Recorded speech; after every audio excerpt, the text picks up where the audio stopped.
doing this morning show, the Wake Movement on the Move. We got a new studio set up, mate. Why did I go into an accent? Because this is quite the happenstance. And to see this come to light is some sort of vindication. Let's go!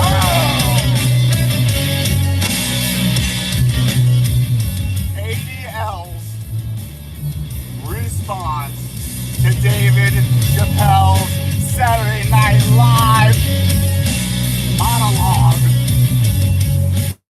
Jonathan Greenblatt has something to say about it. Namely, I can pull it up because I got my new studio.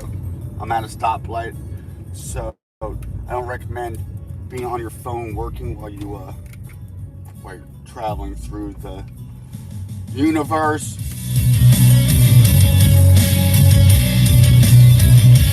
Monday morning commute.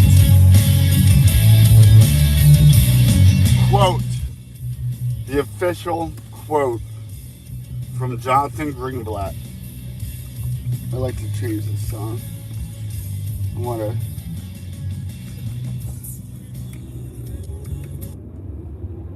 different background for when I read this.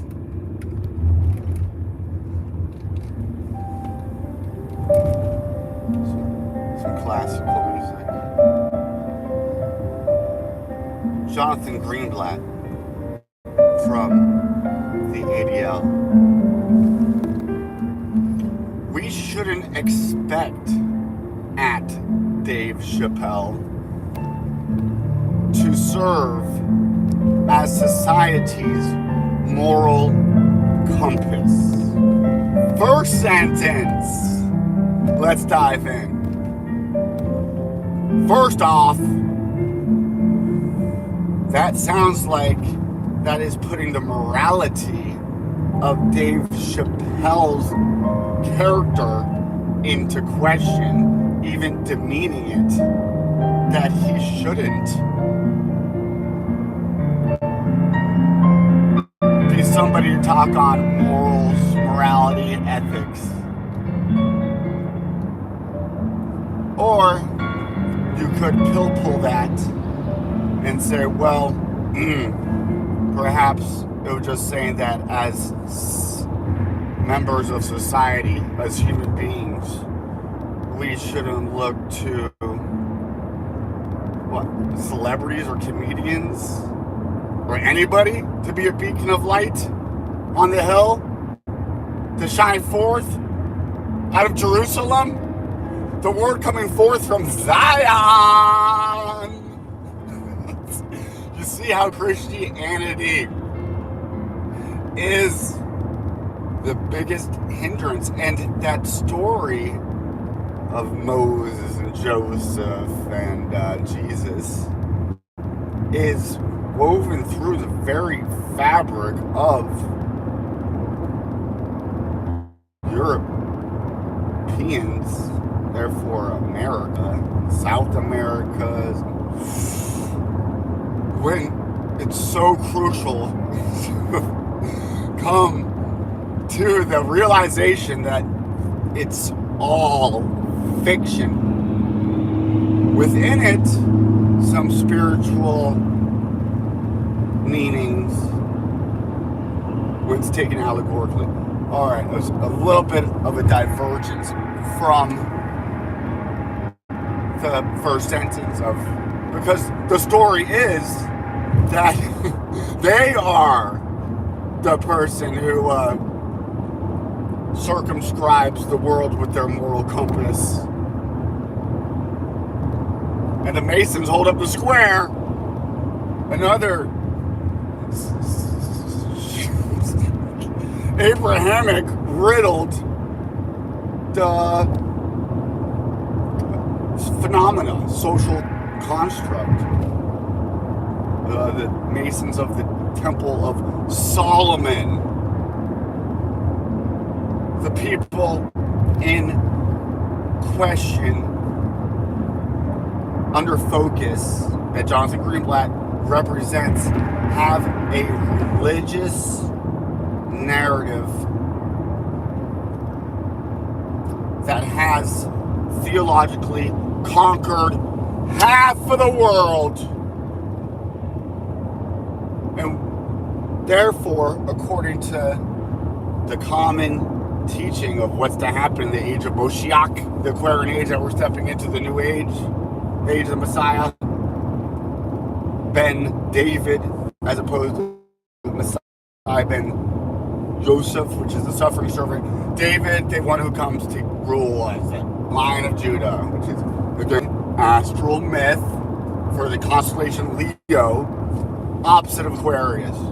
That's the pole shift, the axis that we're moving through, as measured from our ecliptic, the process, the procession of the equinoxes through the freaking way to measure.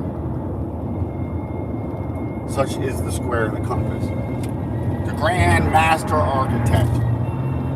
There has been that at play, that these social freaking narratives are woven into the very collective fabric of the majority of the society. And it has, as one people, chosen. This is, and then being erased. That's racial supremacy off rip. And then they have a religion. Do white people have a religion tied to their race? That got stripped away and labeled as paganism, heathenism. And you know what? An idol worshiper, to be freaking burnt down as an offering to Jehovah, this horrible, sick God of the freaking Bible, whence taken literally. Now, if you could it be redeemed if you just purely think about it allegorically, and taking into account that it's been propagated for perhaps even our own harm. Slavery.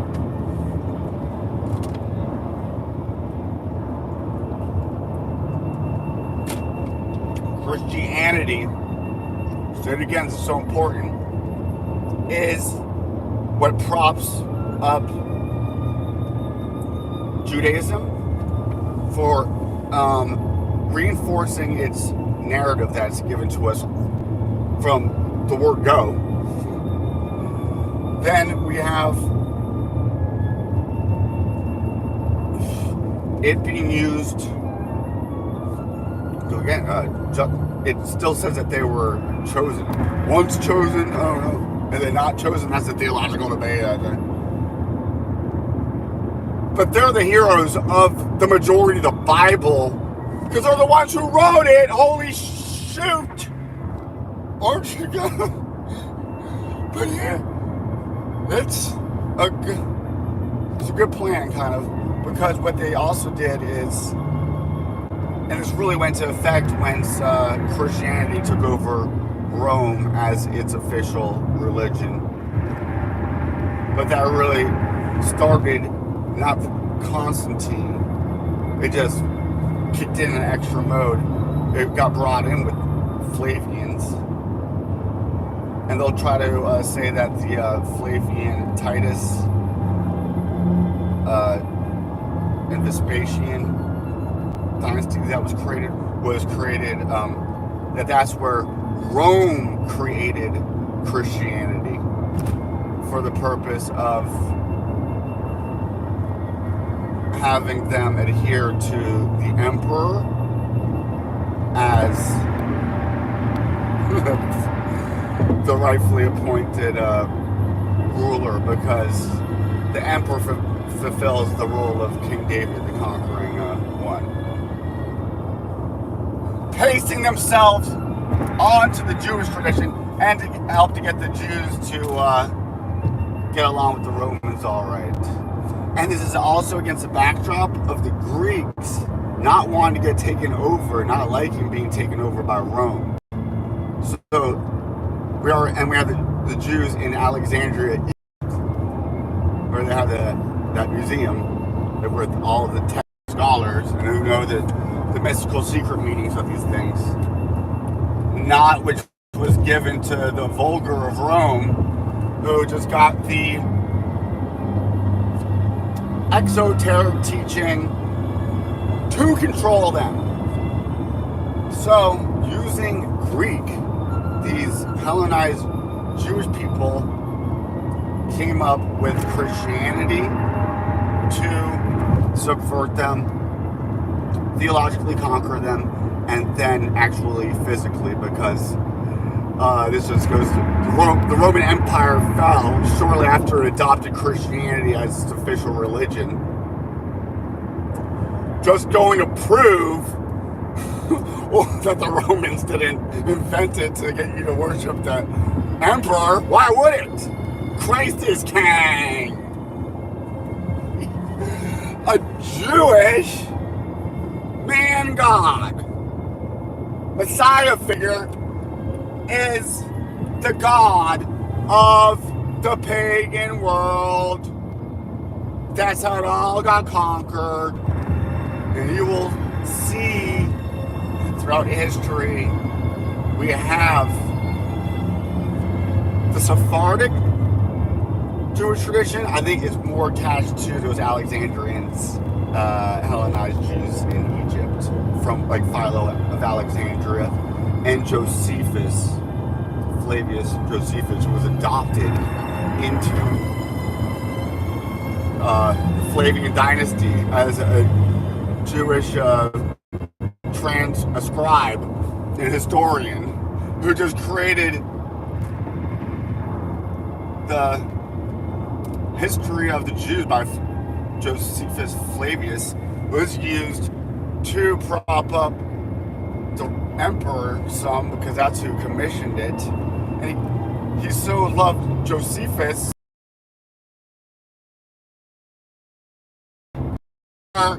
in one mind that he adopted him, taking his last name. And in Judaism, Josephus was a total turncoat, sold out his own men to take over. That's the story we're told, but there's something to learn out of that. But also, the head of the military force that Titus, or the son, came in through Vespasian, was one was already in Judah before they tore down the temple. The son was already in Judea. The father was coming back, and then to raise the temple.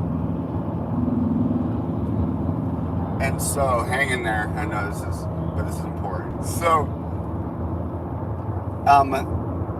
the person to lead the army to tear down their own temple was a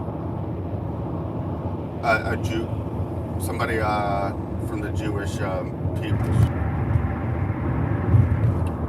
Was he Judean or Alexandrian? I don't know. Maybe both. They're not that far away. So, and the name of that, just look that up and you'll find his name. The name escapes me, and for some reason I have a hard time remembering it. So, that goes to show, has there been times where people have knocked down their own temple, i.e. the towers of Joachim and Boaz that make up the Temple of Solomon, the Twin Towers, whose number one tenant was the Solomon brothers, just coincidentally. That's crazy. So, that's it's not complex, but It seems like a tangent, but we're going back to the first sentence, which is that David Chappelle is not to be looked up as a moral compass. And could that be implying that they are the ones to be held up as the moral compass? Why is that? Is it a dig about David Chappelle for somehow not being some person of moral strength and character? Were they going to bring out pictures of him having sex with a goat?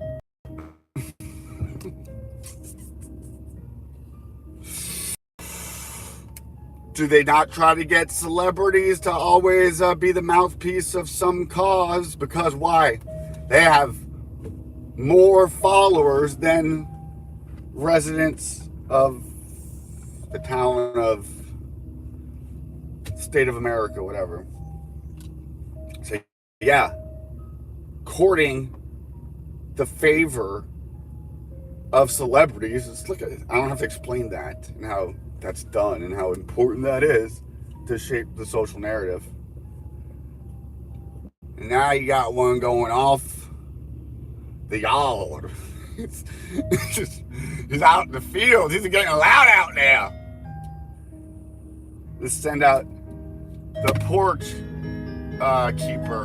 housekeeper to go tend to it. That one getting out of line in the field. Shaquille O'Neal and Charles Barkley.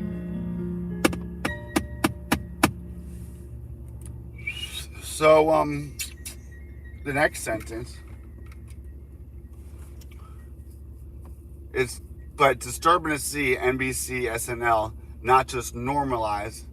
So now they're NBC, Saturday Night Live is all in trouble, and he just, or at least he's upset with them not just normalizing, but popularizing hashtag anti-Semitism.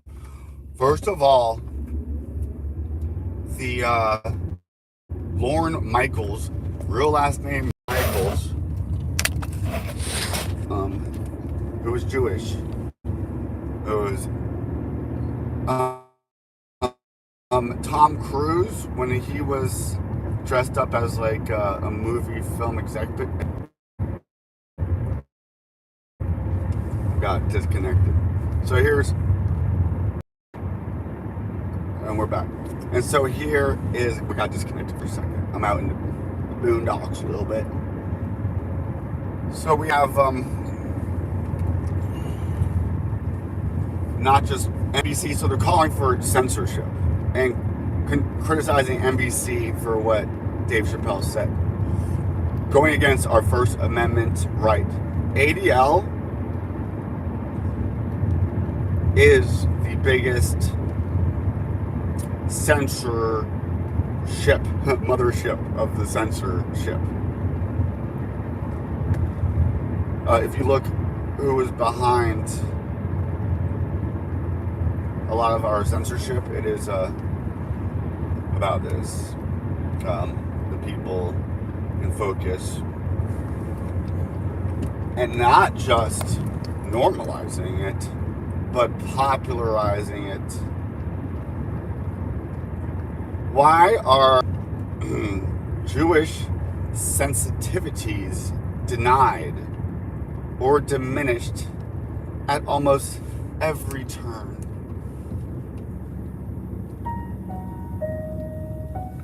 This is where we're going to. Victim Olympics, my friend. That why are we always being the one picked on? Talking about a black person.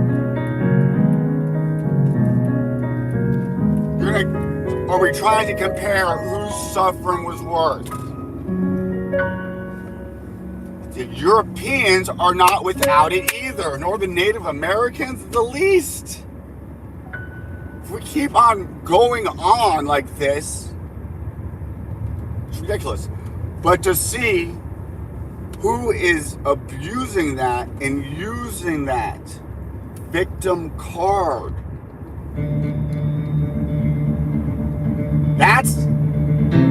a privilege, then you have a whole nation state that identifies by a race.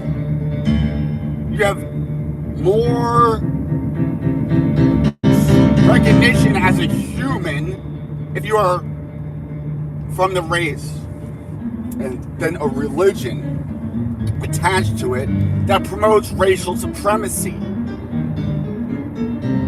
And to be separate and segregated, which is another thing that Christianity does, it persecutes them and it keeps them from assimilating. One of the big ways to do that is to make the number one thing about Judaism and Islam